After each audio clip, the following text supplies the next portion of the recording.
Hi guys, it's Paige. In my previous video, I talked a little bit about my husband Jesse.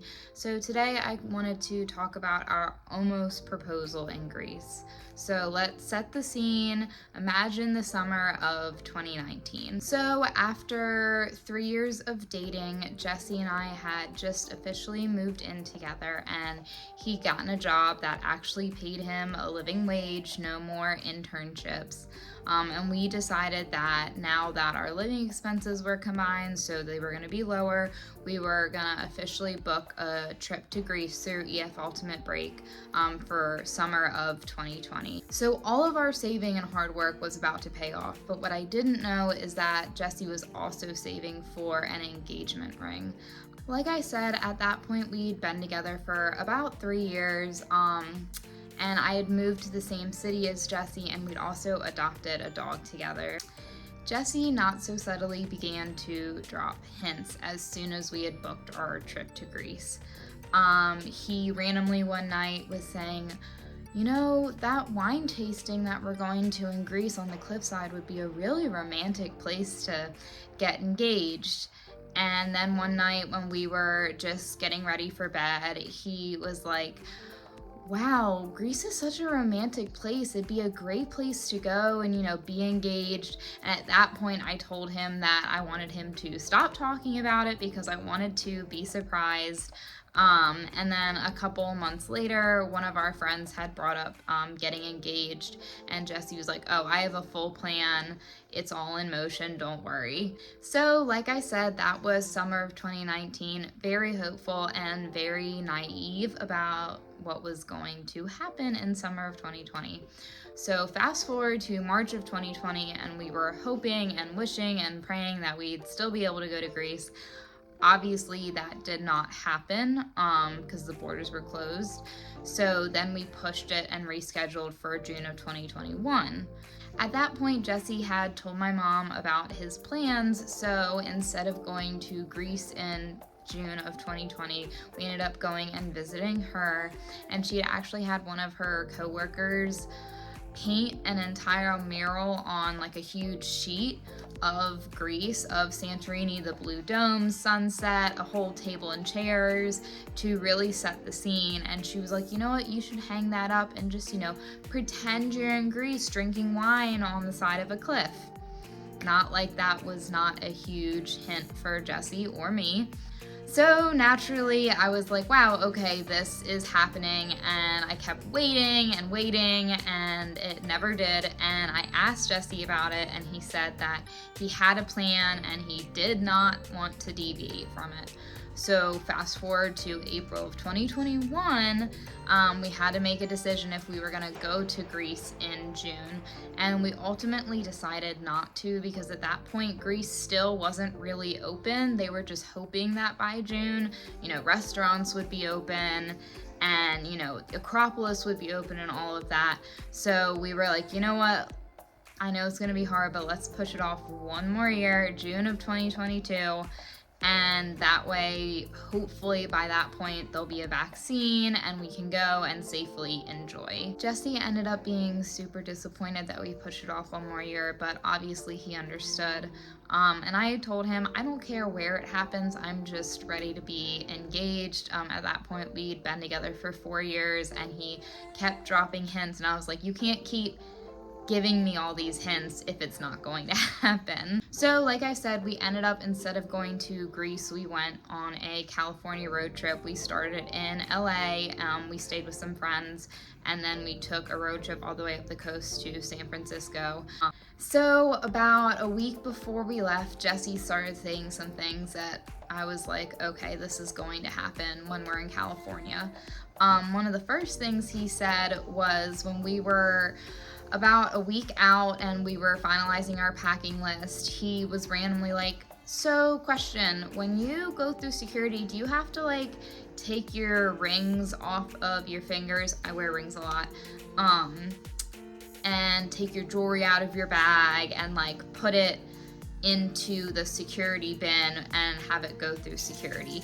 And I was like, no, you don't wear jewelry. Why would you ask that? And he was like, oh, I just, wanted to question. I had a question.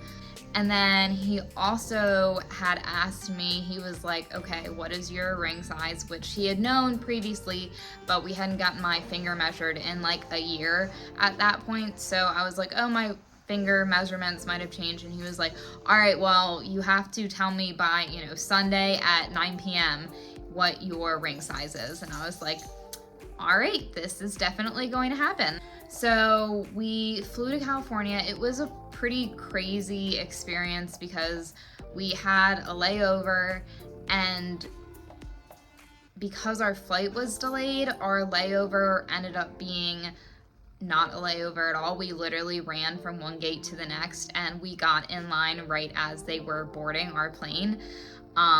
Jesse was super stressed out because they also on the plane didn't have enough room for him to, we only brought carry-ons and a backpack, and they didn't have room for our carry-ons. And so Jesse was freaking out. He was like, what if they lose it? I have important stuff in my luggage. So I was like, you know what? I'm just going to go to the bathroom, and if there's anything that you want to move from your suitcase to your backpack, like, I would do it now. And he was like, okay. And so I left, and I saw him immediately open his suitcase. So another huge hint. Anyway, so we got to California, and our friends picked us up from the airport. And my biggest thing that I wanted to do in LA is I really wanted to see the Griffith Observatory.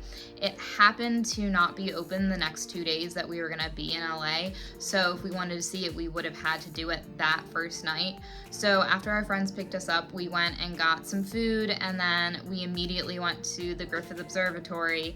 I ended up changing so that I could look kind of nice, just in case. And when we got to the Griffith Observatory, Jesse was very distraught that we couldn't find parking quick enough, and then everywhere we walked, he'd be like, there's too many people.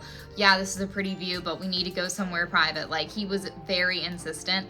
At the same time, he was holding my hand, and his other hand did not leave his shorts pocket the entire time. So he was like very careful to not move his hand at all. So eventually we went and we got to a little path that was like a couple picnic tables that kind of looked below the Griffith Observatory. It was sunset, and Jesse was like, okay, I'm gonna go take a couple solo shots of you, like go over there. Took a couple photos of me facing. He's like, okay, turn around. I was like, oh my God, this is about to happen. And our friends got a great video of it, of Jesse saying, okay, turn around, and he was on one knee and had this beautiful speech and all of that. It was amazing. So once we were actually engaged, he told me about his original plan to propose in Greece, and he kind of confirmed all of my suspicions.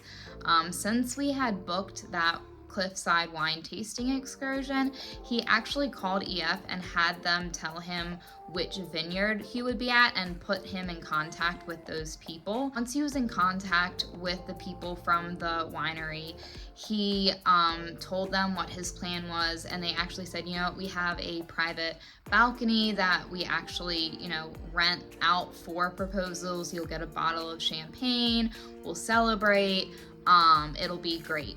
Even though I'm super happy to be married to him, and I wouldn't have cared where or when it happened, I really couldn't wait to see what this place looked like on our honeymoon, because we were already married. So I was like, it was really cool that even though we didn't get to get engaged there, we were able to go there as a married couple. I know what you're probably thinking, wait a second, so you still went with EF Ultimate Break to Greece for your honeymoon? Yup. We went with a complete group of strangers to a foreign country for our honeymoon. The optional Cliffside wine tasting was an optional excursion through EF. I guess I didn't expect it to literally be on the side of a cliff. It was gorgeous, and we had the entire place to ourselves, overlooking the Aegean Sea, and we could see the town of Oya and Fira off in the distance. And we had about 2 hours there. We tasted, I think, like 8 wines, and we had little dishes of appetizers to kind of eat in between each wine. And then after we did our wine tasting, our tour director, who was amazing, her name's Alex, can't recommend her enough. She bought the group a couple bottles of wine for us to share so that we could drink that while we took pictures. The boys even got super into it. We had 5 boys. We actually had 13 people in our group, and 5 of them were boys, and they got super into taking the pictures too. That was really fun. While we were taking pictures, we actually saw them below on the lower part of a cliff, setting up for a wedding, which was beautiful, and that was also where they would have had the proposal. So it was really cool just to see it in that element. And it was even honestly more special being able to go there as a married couple, knowing what Jesse had intended, but knowing that I could still enjoy that with him as my husband. It was a pretty surreal experience because we had built this trip up for 3 years in our minds, so it was a lot to live up to, and honestly, I was expecting it not to live up to it, and it did. It honestly made it better because we were with a group, and it just made it so much more memorable, and we really enjoyed the people in our group, and they knew what this vineyard or winery meant to us, so they were super sweet, taking a ton of pictures and videos of us the whole time. So yeah, we ended up using EF Ultimate Break as a honeymoon with a group of strangers. And honestly, if you were to ask me if we would have done this again, knowing what we know now, we would have. It was totally worth it. We would have gotten bored by ourselves, and that sounds terrible because we were on our honeymoon, but we just, after like a few days of just us, it was nice to be able to have a group of people when I didn't feel like, going to get gelato, Jesse could go with someone else, or at one point Jesse took a nap and I was able to go to the pool with some of the girls, read a book. It was just nice to have those options, but then we also had plenty of alone time every day, so we never felt like we were missing out. So follow along in my next video. I'm gonna go over why we love taking our honeymoon this way and the things that we wish we could change or knew ahead of time before going on this trip. Thanks guys, happy traveling.